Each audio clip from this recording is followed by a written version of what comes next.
Get Certified Together program is created by Technocofe, your free online knowledge sharing website based out in London.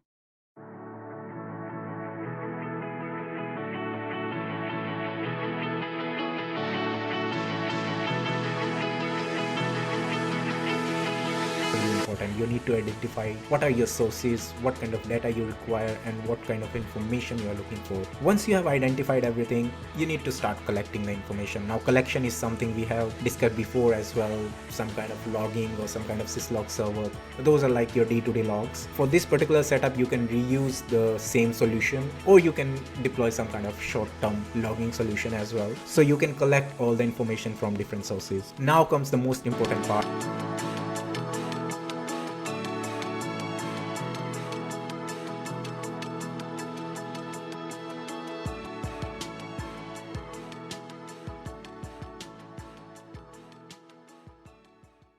Hey everyone, welcome to another episode of Get Certified Together series. This is episode number 45 I am recording today, and if you are following the show regularly, then of course you can recognize that it's been more than a month when I last recorded my episode and it was available online. So I had, although, a good reason for that. This is something personal, but it's okay to share with you guys because of course you are my listeners. So I am a dad second time, and I was on a paternity break. I was, of course, supporting my family and taking care of the elder one. Everyone is good, both baby and mom is fine, and of course, I wanted to spend some time with them. At times, I really thought that I can take out some time and record something because, of course, I was reading about the stuff about my next episode whenever I was getting time in between. But to be honest, it didn't feel like that I should be really doing it because I thought of giving it a full break from any technical stuff for whole 1 month. So neither did I check that regularly my LinkedIn feed, my Twitter account. I was more into reading those self-help books. I'm not sure whether you are into it. To be honest, I am also not into them. I'm not really into the idea that there might be a book which can help me, which understand my situation and which can help me out in what kind of positivity I need in my life. I love to learn those lessons myself, and I love to stay positive myself. So I was not really into reading those self-help books, but I really did find one book which is quite interesting. What made this book stand out among all the books was it's related to procrastination. This is something which we regularly face. Means we all have those times when we know that we have to deliver something or we have to work on some task, and then we, instead of working on that, we just simply scroll our mobile phones or simply spend some time somewhere, listen to some songs, and then we blame not only ourselves but we blame even the situation as well, that this is something which my boss is forcing me to do, or this is something my life is so busy that I even cannot take time out for going for some run, or I cannot even take time out for some leisure activities. I have so many things to do. So these books actually deals with both of these topics. First of all, it helps us understand why we actually tend to procrastinate and how we can resolve it, instead of blaming ourselves and thinking that we are the lazy person, which is bringing us in this situation where we are avoiding our regular task and we are just wasting our time in doing some other activities. So it's not giving you guide about like how you can manage your time and what kind of tips and tricks you should be having to stop doing that. Instead, this book helped me understand that why we actually do it in the first place and how we can gradually move from using this procrastination from negative towards more on positive side. So for example, one of the biggest fear or one of the biggest tendency which we have, which leads to procrastination, is when we have these hardcore timelines and we say to ourselves that this is something we have to do. Like, for example, I have to deliver a project, or I have to write a document for a particular code I have written, or even like this, like I have to record something for the audience, or I have to record my episode, it's been a long time. These have to words are the one which make our inner self feel like this is something which is being forced upon. I like recording the podcast, but when I say that I have to record something for this week, that means I'm telling to my inner self that someone somewhere is forcing me and this is something which I have to do. Instead of using this term, what I should be saying is I choose to record one of the episode for this week because this is by my own choice. I want to do it, and this is something which I will be doing this week because I am choosing that task. It's not like someone is forcing me to do it, it's by my own choice. And using those simple tweaks and simple strategies into your mindset, it really helps, because I'm not just giving you guys like blind suggestion here. This is something which I am starting to implement now, and I'll be telling you guys honestly if this strategy doesn't work for me in longer term, but at least in short term I can feel the difference, that this is something which is happening, and I can, instead of even like simple those day-to-day household chores like I have to take out the bins, instead of that I just simply tell to myself that this is something which I am doing now, or this is something which I'll be doing in another hour, and that's my choice then. So instead of someone forcing me, I'm choosing this particular task to deliver, and that makes a hell lot of difference. And of course this book also talks a lot about like activities, guilt-free leisure time, where if you have done something, some project work, even if that's not finished, it doesn't mean that you have to sacrifice your leisure time or the time which you spend with your family and your friends. If you like going to gym or going for a run, then do those activities, because if you stop yourself from doing those activities and you stick with your work, slowly you will start hating your work, which is of course not recommended. Because if I want to be successful in a particular area, or I want to be expert in particular field, or I have to deliver some project for my office, I will not be able to do my best if I'm hating to do that. So take time out, spend some time outside, and whenever you feel like that it's good time to switch over and go back to the task which you are supposed to finish, then you go there. Means give your 100% and give your whole mind into that work. And if you don't feel like you're doing that properly and you want a break, then take a break, and during that break don't think about your project work or don't think about your pending office work. I've talked a lot about this book, haven't told I think the name of that. So the book name is The Now Habit, and it's by Mr. Neil Flo. He's PhD, and I'm not really sure in, is there somewhere it's mentioned in which university or something, but yeah, he's so he's PhD and is a management consultant and licensed psychologist in a private practice in California. All right, seems like good knowledgeable guy, some really good tips here. So I really love that book. If you want to have it and if you want to read about this stuff, then of course feel free to look into this book. I really liked it. Means this is one of the self-help book. Normally all the self-help books I just start them and then I somewhere in between I just stop them, because I suddenly feel like this is not something which really relates to me, or this is not something which is driving me to do some changes in my life. But this book really helped me out a lot, because most of the stuff inside I can really correlate that this is something which I also tend to do, and this is something which is, if I really incorporate those strategies, then it might help me in the longer term. So let's see how it goes. Alright, on the soccer front, I'm recording this on the day of Manchester Derby. We lost again, but that's fine because this is something which I was kind of expecting. Game started really good. It was going in our direction. Then I really liked the way team was fighting and team was saving all those attacks from the city. And then finally I got bored of it, because then I really wanted them to do some fight back instead of just sitting there like ducks and waiting for City to shoot and score, because it was a matter of one goal only, and moment City had their first goal, it was pretty straightforward for them. So that's the thing. Means I'm not sure what to say, because this is not the place to do it, because this is our Get Certified Together podcast and not some soccer discussion room. So this is something I'll leave it for my Twitter feed, and let's roll back to our existing episode. So I will be covering the topics related to Domain 5 today, and hopefully I'll be wrapping all the topics of Domain 5, and we will be moving for Domain 6, which is last domain of CCSP. We'll be moving to domain 6 in next episode, and by then we'll be having a better idea like how much we have covered and how many episodes are still required for CCSP. So hopefully CCSP will be wrapped up soon. Alright, before moving to today's episode, let's take a quick short break.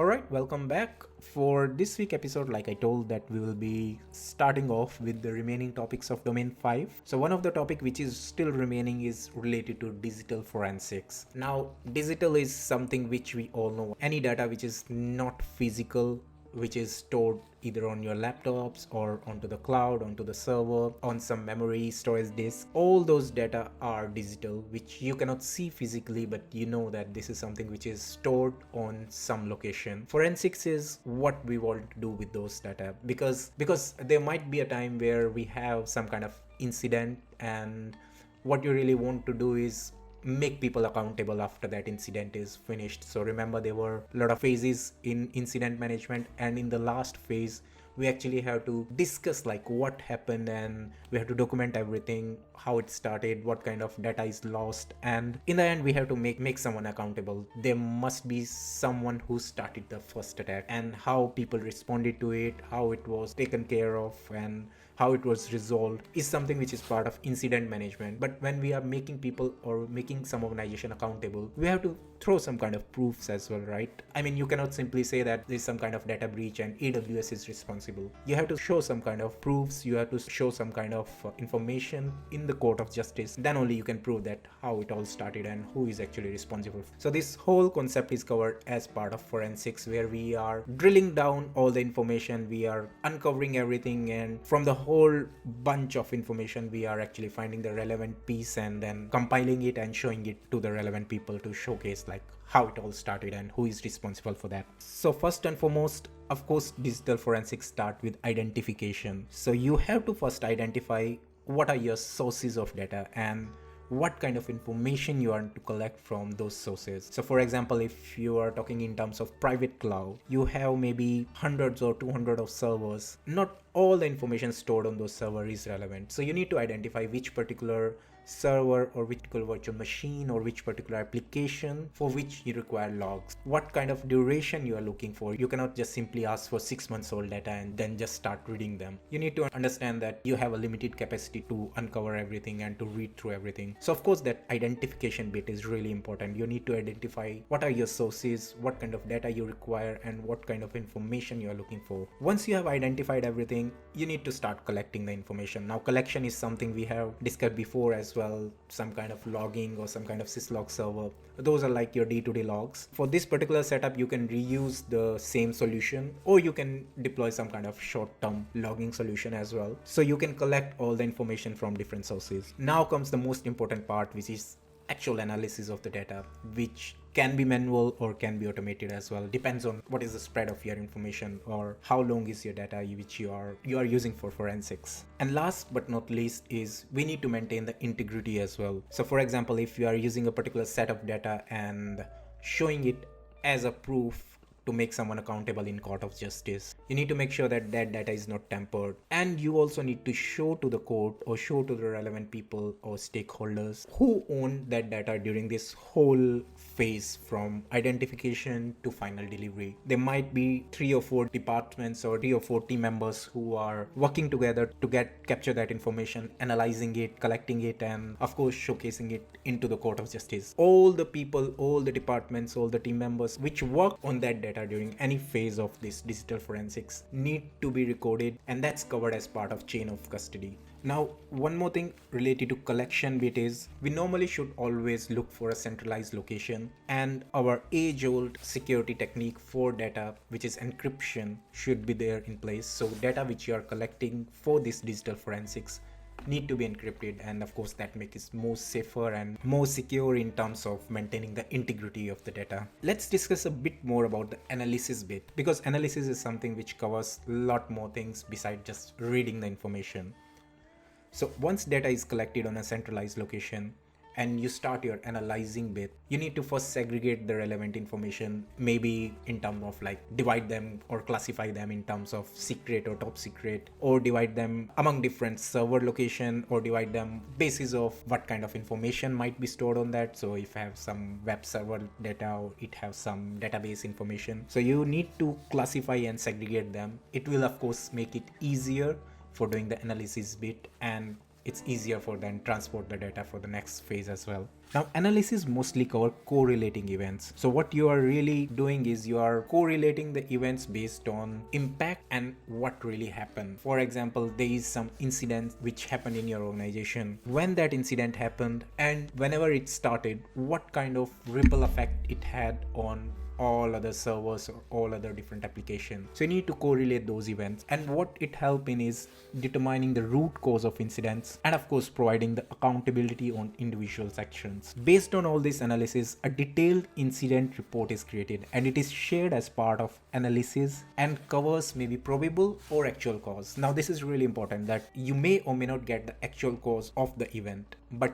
you sometimes have to maybe provide a probable cause as well, and that help in identifying or at least providing some kind of basic reasoning like how it happened and how it can be avoided in future, what kind of strategies you want to put in place so that what happened now doesn't repeat itself and doesn't happen again in the future. So you might be getting an actual cause or you might be getting a probable cause as well. For preserving the evidence bit where I mentioned about maintaining integrity and having chain of custody, it is important that you should not only disclose all the relevant information between the stakeholder, and this information will have all the evidences, but also you need to preserve them and keep them tamper proof, which is of course part of integrity which we discussed. We should also be able to showcase it whenever required. So it's not a one-time process where you have created a data, you have analyzed it and you have showcased it to one of the stakeholder and that's it, it's done and dusted, now you can archive it or delete it. It's not like that.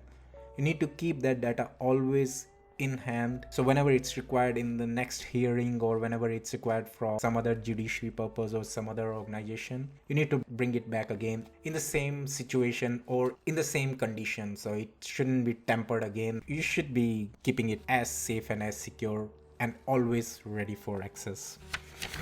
Moving on from digital forensics, our next topic for today is managing communication between the relevant parties. Now, discussion or communication between relevant parties was pretty straightforward in older days when it was private and there was no cloud and you have some kind of like enterprise solution and running one application per server. When you have multi-tenancy and even more when you have kind of like public cloud, you have more stakeholders and you have more parties which are responsible for managing or responsible for working on a particular cloud solution, and each party or each stakeholder require a different way of communication. You cannot just simply share the information across all the stakeholders without thinking that what's their role in the organization or what they are really can or cannot do from that information. Now let's first find out what might be our key stakeholders. So one are our partners, then of course customers, regulators and vendors. Now in case of partners, people who are working with us which are not part of our organization but we are working together to deliver something to customer or deliver something, some application or creating some solution in-house. So those partners need some level of access. They need to know what kind of solution we have already in place, what kind of application we are running in our existing infra, what we want to achieve, so what kind of target application or what kind of target solution we want to create from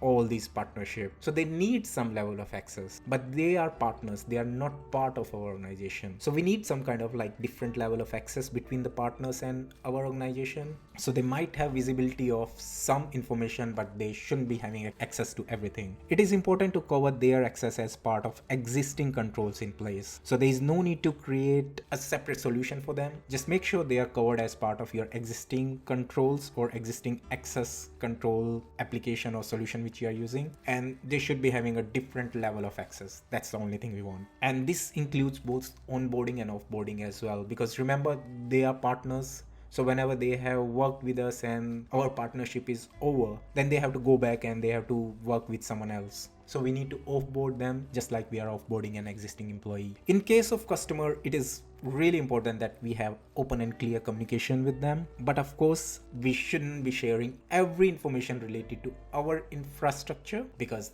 we might have kind of like multi-tenancy where multiple customers are using our infrastructure. So we cannot share information related to other customers to them, like what kind of organization which we are serving along with you. So we have to make some kind of gaps or some kind of security there. But beside that, we need to make sure that we have open and clear communication with the customer, because it really helps us in justifying or avoiding any kind of SLA breach which might happen in future. And of course, it, like you remember, cloud itself is a shared responsibility model. So maybe some information or some aspect of security might lie with the customers as well. So it's best to discuss with them like what kind of strategies are there in place and what's expected from them and what's expected from from us by them. So it's not like if they are our customer, then they can ask anything or they can blame us for everything. We have to make a clear, open communication there. In terms of regulators, it's pretty simple. We cannot hide anything from the regulators. They are kind of our chief inspection officers who can come in and ask for anything, and we have to just showcase it to them. Hiding or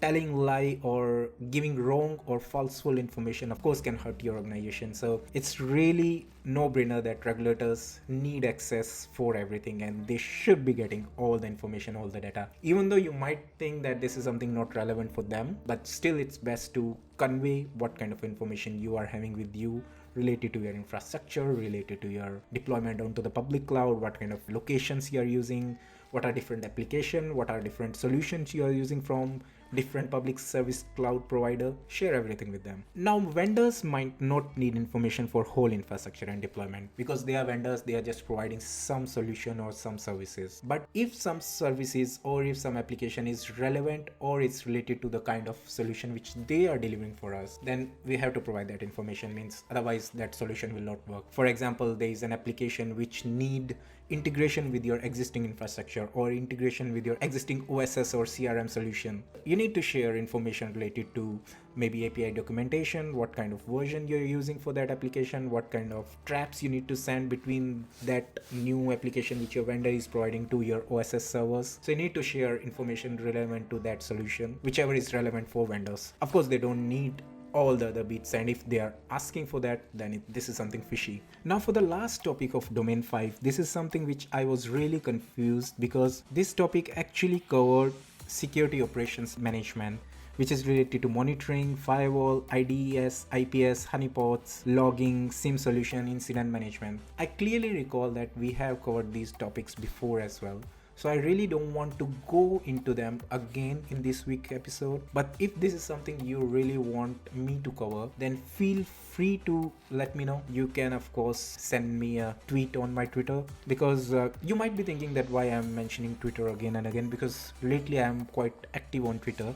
I'll be sharing my account in this week episode as well, so you can send me message there, and if this is something which is really relevant for you guys, then I can cover it again. To be honest, means this is something which is quite straightforward, discussing about firewall, IDS, IPS. We have covered it, but if this is something which you want me to cover again, then feel free. I will be covering that in the next week episode.